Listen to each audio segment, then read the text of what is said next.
Buenas tardes. En el siguiente video realizaremos la práctica número 1 de farmacología, que es farmacocinética. Como punto número 1, definiremos los siguientes términos. Farmacéutica es la fase farmacéutica es la liberación del principio activo a partir de la forma farmacéutica y su disolución en el medio acuoso que lo rodea. Farmacocinética. La farmacocinética estudia qué hace el organismo sobre los fármacos después de su administración. Farmacodinamia. Estudiará las acciones y los efectos de los fármacos sobre los distintos aparatos, órganos y sistemas y su mecanismo de acción bioquímico molecular.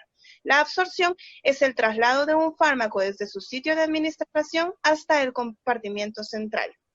La distribución. Un fármaco se distribuirá en los líquidos intersticiales e intracelulares en función de sus propiedades físico-químicas, de la velocidad de distribución del fármaco a los órganos y de las diferentes capacidades de esas regiones para interactuar con el fármaco. El metabolismo es el conjunto de reacciones químicas por acción de distintas enzimas que va a sufrir el fármaco con la intención de convertirlo en sustancias más hidrosolubles. La excreción. Los fármacos se eliminarán del cuerpo sin cambios o como metabolitos. Los órganos excretores, a excepción de los pulmones, eliminarán los compuestos polares de manera más eficiente que las sustancias con alta solubilidad en lípidos. Concentración plasmática es la cantidad de una sustancia que circula por la sangre, ya sean hormonas, glucosa, proteínas. La vida media es el tiempo que lleva a reducir la concentración plasmática del fármaco a un 50%. Continuando con el punto número 2, explicaremos la siguiente figura y las fases. Tenemos la fase farmacéutica, que como decíamos se da por la liberación del principio activo. Una vez el fármaco en el medio acuoso, la presencia de algunos excipientes hidrofílicos hará que la forma farmacéutica se desintegre en partículas de la misma composición original y que luego ésta se desintegre en partículas aún más finas que se van a disolver en el medio acuoso. Ya disueltas, esas partículas estarán disponibles para ser absorbidas y es cuando entramos a la farmacocinética. Los 4 procesos de la farmacocinética serán la absorción, la distribución, el metabolismo y la excreción. La barrera básica que debe pasar todo fármaco es la membrana plasmática. Continuando con la absorción, tenemos que es el traslado del fármaco desde su sitio de administración hasta el compartimento central, cuando el fármaco ya ingresó al sistema circulatorio. Pero hay diferentes factores que van a influir en la absorción y entre esas tenemos la vía de administración, la forma farmacéutica, la acidez y alcalinidad del estómago. Luego, con la distribución del fármaco, este se distribuirá en los líquidos intersticiales e intracelulares, pero va a depender de las propiedades físico-químicas, como ya mencionábamos. Los principales órganos a los que se va a distribuir los fármacos será el hígado, el riñón y cerebro. Y donde se distribuirá más lentamente serán los músculos, la piel y la mayoría de las vísceras. En el metabolismo, la finalidad de este es hacer al fármaco una sustancia más hidrosoluble, que sea más polar y más iónica. Esta biotransformación del fármaco ocurrirá principalmente en el hígado y otros órganos con capacidad significativa para poder metabolizar los fármacos. Serán el tracto gastrointestinal, los riñones y los pulmones. Y por último tenemos la excreción. Los fármacos se eliminarán del cuerpo, como decíamos, ya sea con cambios, como metabolitos o sin cambios. Y el principal órgano para excretar los fármacos será el riñón. Otros lugares donde se puede excretar los fármacos serán las heces, la bilis, la leche materna y también la excreción pulmonar. Y terminando con farmacodinamia, la farmacodinamia es el estudio de las acciones de los efectos de los fármacos sobre los distintos aparatos, órganos y sistemas. Nosotros en el cuerpo tenemos bastantes receptores, que es ahí donde llegarán los fármacos, a esos receptores para ejercer un efecto. Cada uno de esos receptores tienen un sitio de unión donde llegará el fármaco y ocasionará cambios que producirán una señal. en el cuerpo. Esa señal se va a transformar en una respuesta biológica y nos va a producir un efecto. Hola, buenas tardes. Mi nombre es Claudia Martínez y yo le vengo a explicar el punto 3 de la discusión. Tenemos que el punto 3 consiste en la relación de los diferentes preparados farmacológicos con las fases farmacéuticas. Para comenzar, yo hice este esquema como para ordenar medio las ideas y tenerlas ya claritas. Para eso tenemos de que los preparados farmacológicos son, en su concepto es la forma de preparar un medicamento con el objetivo principal de la administración. Para eso tenemos las clasificaciones de estos preparados que pueden ser sólidos, semisólidos, líquidos y gaseosos. Y sus vías de administración o algunas de sus vías de administración, las principales, entérica, parenteral y tópica.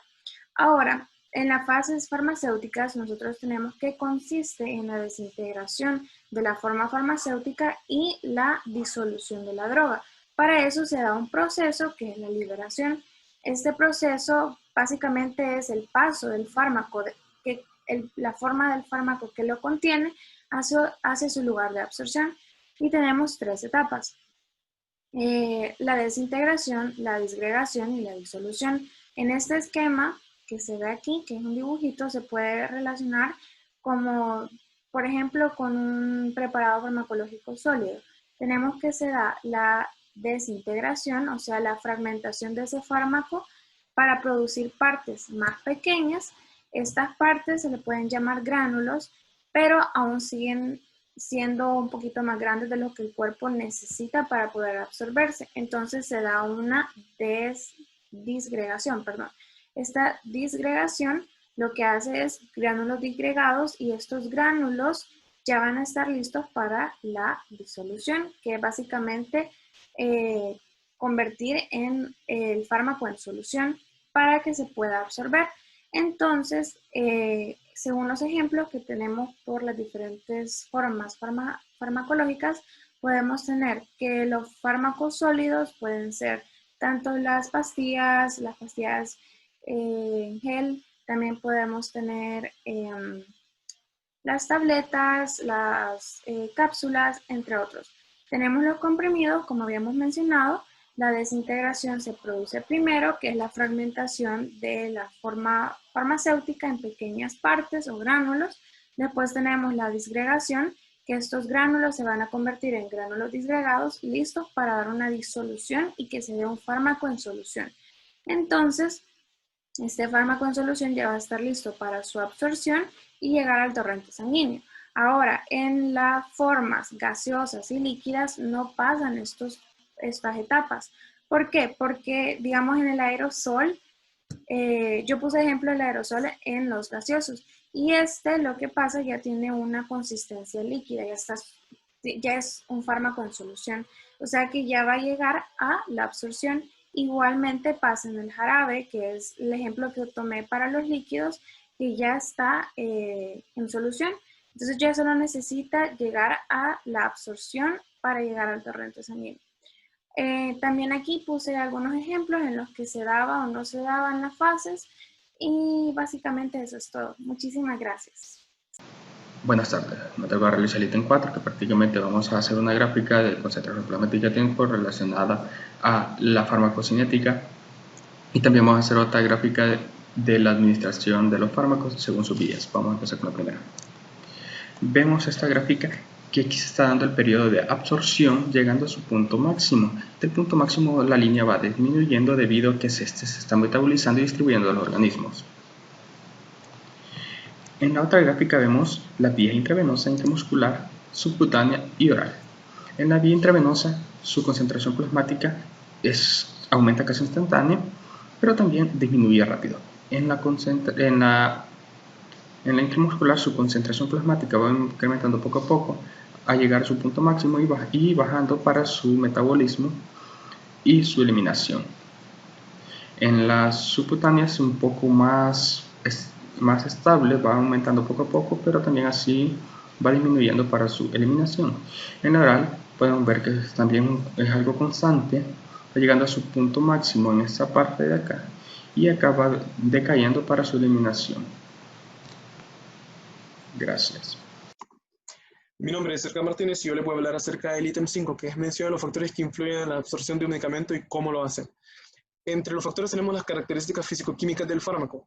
Aquí podemos contar lo que es el tamaño de la molécula, su liposolubilidad y también el pKa, e influyen de tal manera en el mecanismo de acción del fármaco y varía dependiendo de la familia farmacológica. Así como también influyen en la velocidad de absorción. Como segundo factor, tenemos las características de la preparación farmacéutica. ¿Cómo lo hacen acá? Acá lo hacen condicionando la liberación del fármaco, así como también la desintegración de la forma, la disgregación y la disolución en fluidos orgánicos. En el tercer factor tenemos las características del lugar de absorción.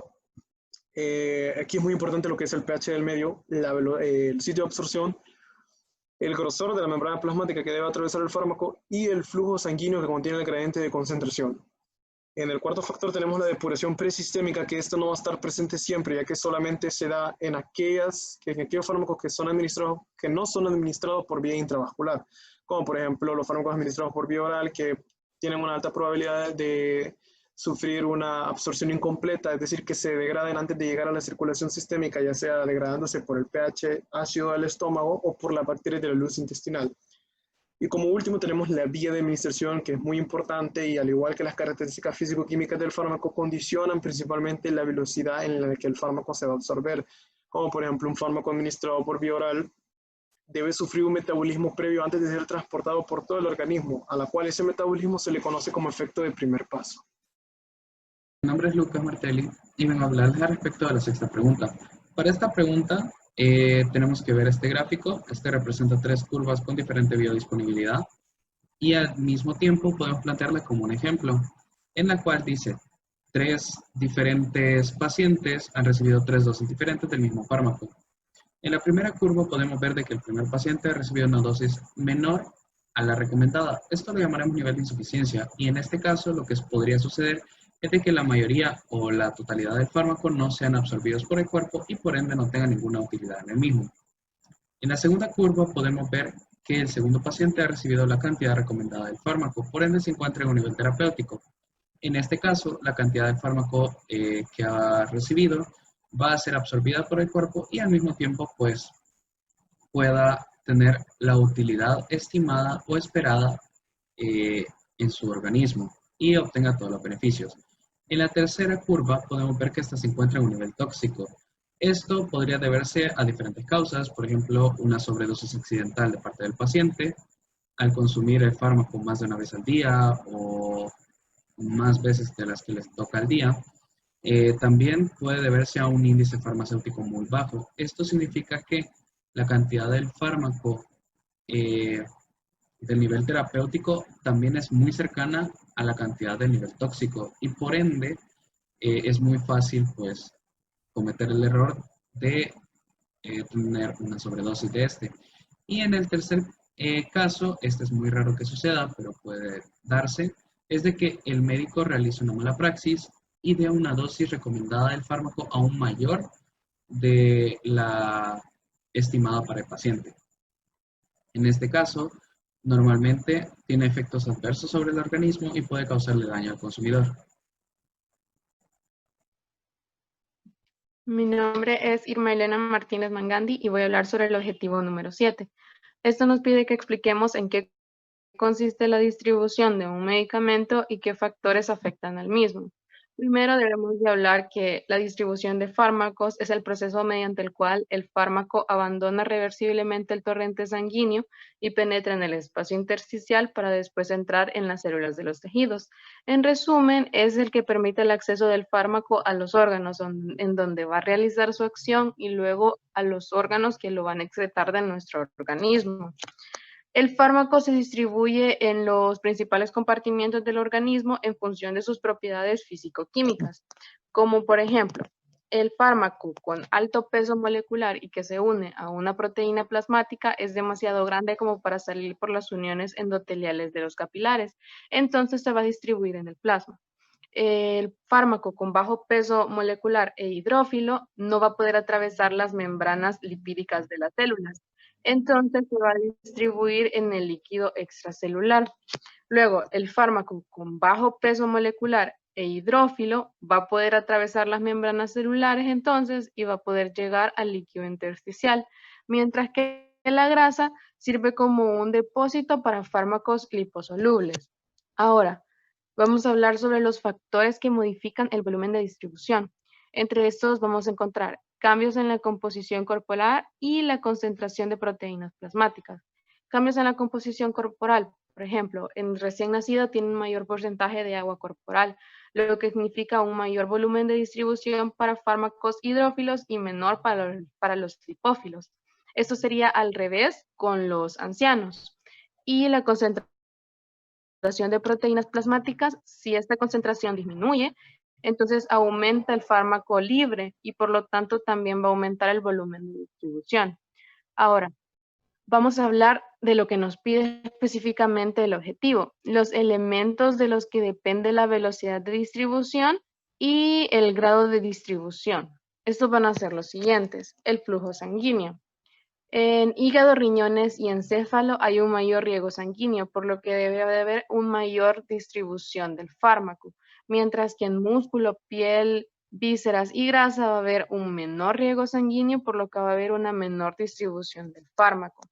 También depende de la permeabilidad capilar.